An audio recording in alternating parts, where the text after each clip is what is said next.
Hi, my name is Monica Hilton and I am a scleroderma warrior. I was diagnosed with scleroderma in 2016. When I first found out about scleroderma, I was terrified.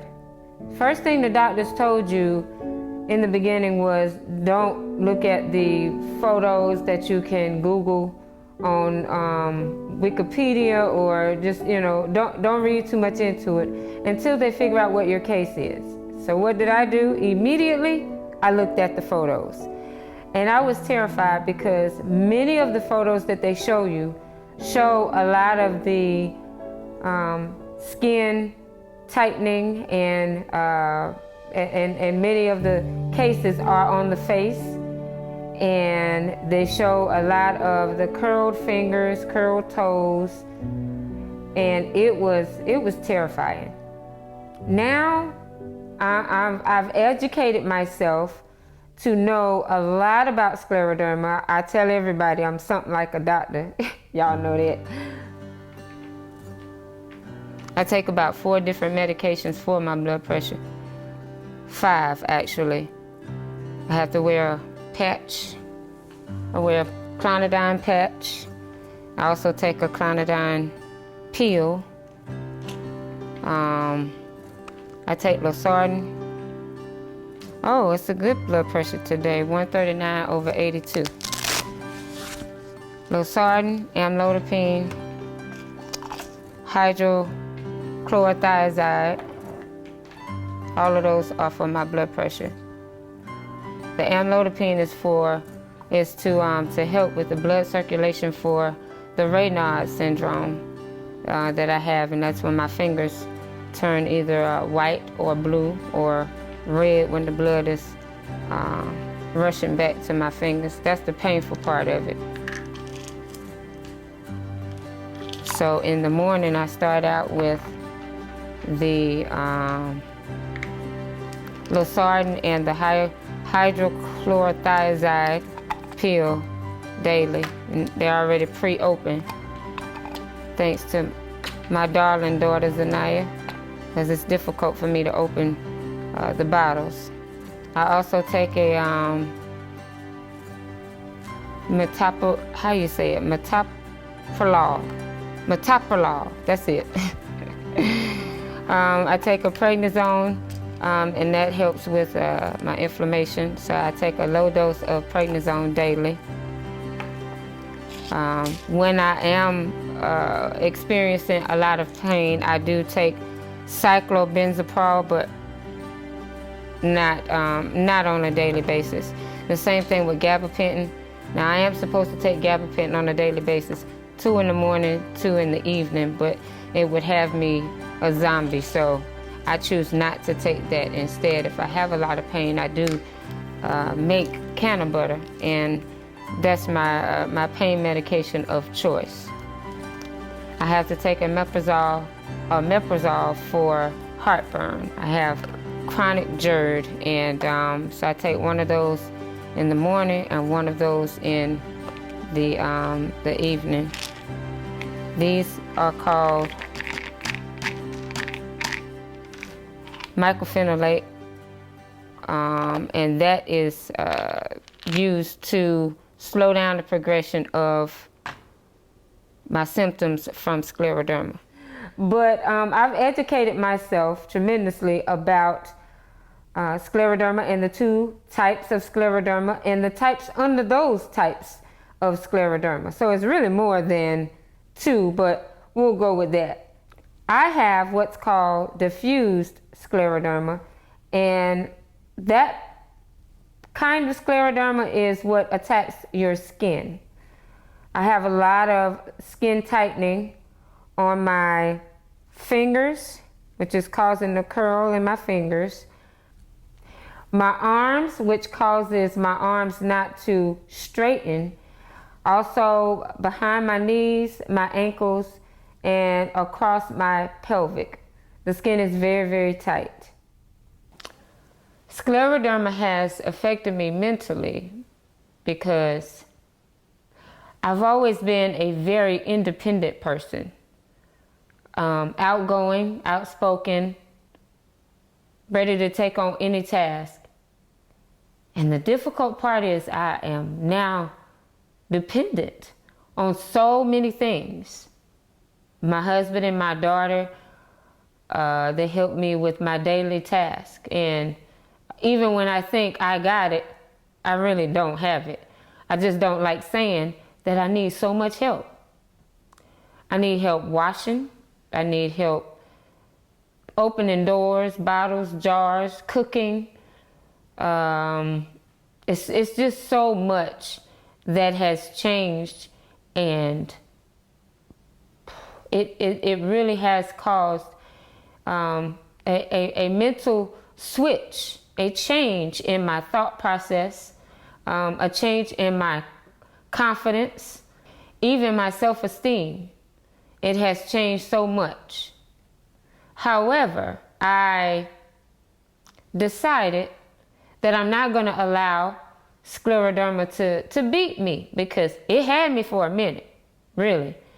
And I still fight back the tears, because I know, and my family knows without saying, because they don't say much, but my family knows that that this really did take a toll on my confidence level, on my, how I felt about myself, how I, my thinking process.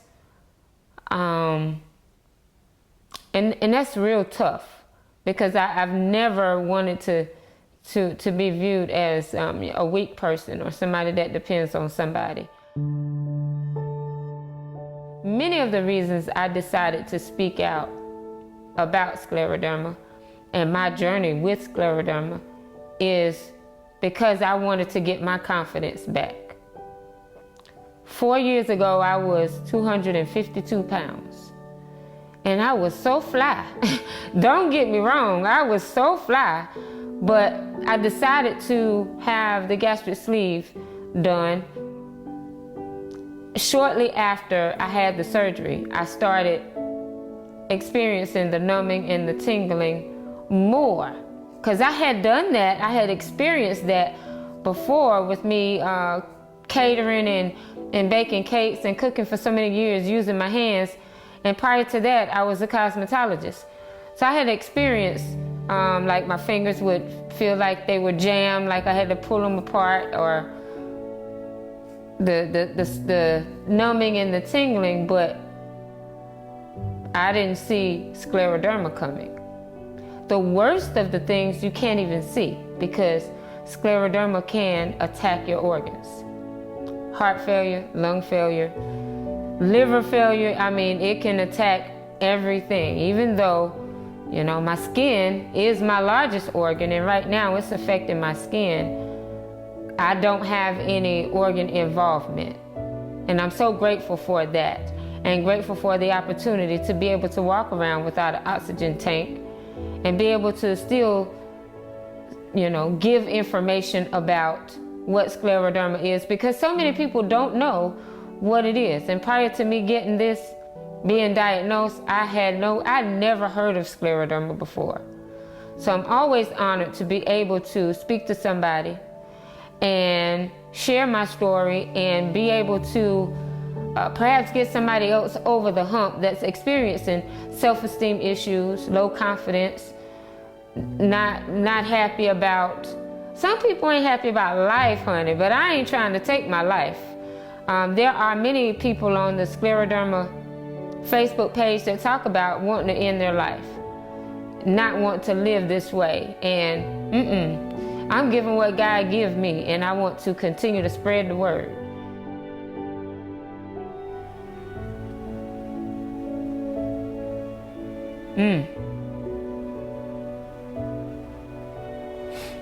My biggest inspiration is my mom.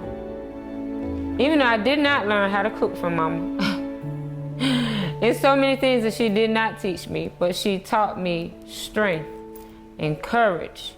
She taught me how to prevail even when situations don't look like it's in your favor. she taught me favor ain't fair.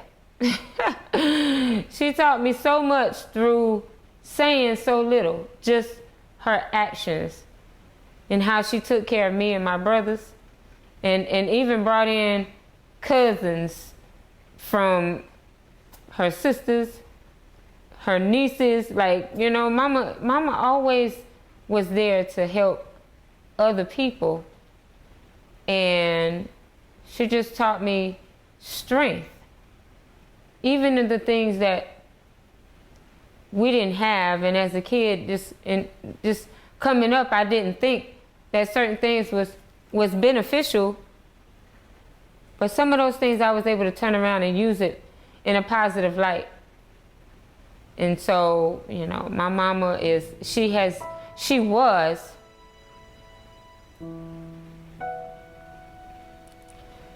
so my mom was my biggest cheerleader ever. And she always encouraged me to keep striving, keep rising to the top, continue doing whatever it is that you want to do, and I got your back. In fact, with planning this charity fundraiser that I have coming up on Saturday,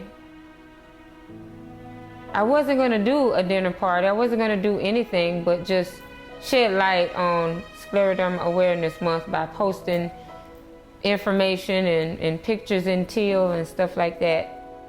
And June 3rd, I woke up planning stuff, writing down things. And because my mama said last year, once we had to cancel due to COVID, we were planning a gala last year, and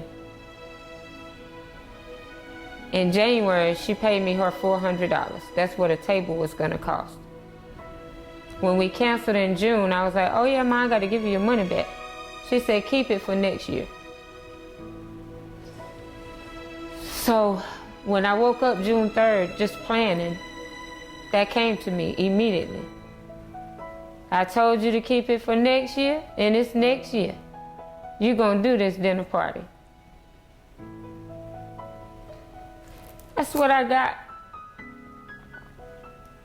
from Mama. She's not here anymore, but just so many things that she's blessed me with, even since she's been gone. I'm so grateful. And I'm glad I shared with her how much I loved her, how much I respected her, how much I realized how happy I was how lucky I was because she had my back. And she always showed strength, never weakness. And that's why she's always inspired me to do better, be stronger, and never give up. What is my she power? My she power is my strength. Because it take a lot to go through this kind of stuff right here. When I tell you Scleroderma attacked my body and said, I'm moving in, I'm taking over, until I decided that that's not what was going to happen, it had me for a minute. But then I thought, no, I ain't ready. I ain't ready to go. So I figured I had to build some strength in order for me to keep it moving, because that's what it takes. It takes a lot of strength to be able to, drag along this little tiny body when fatigue is hovering over it. When people feeling sorry for you because you look so much different than you used to look.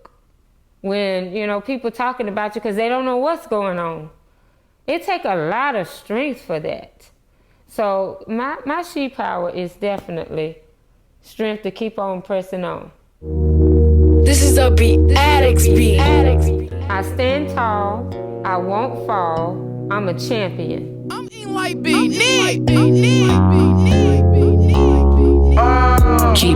up. Even though I know you're fed up in life, be throwing your punches, but you still gotta get up and fight. They low blows, but look, don't let it get you, cause God, he got a plan, but Satan be trying to get you. I know you feel you're seeking, but both come to get you. Don't worry about the now, think up the bigger picture. Stay woke and stay focused. Don't let little stuff get you. Don't be scared of the devil when you can square up with him. I stand tall, don't fall, I'm a champion.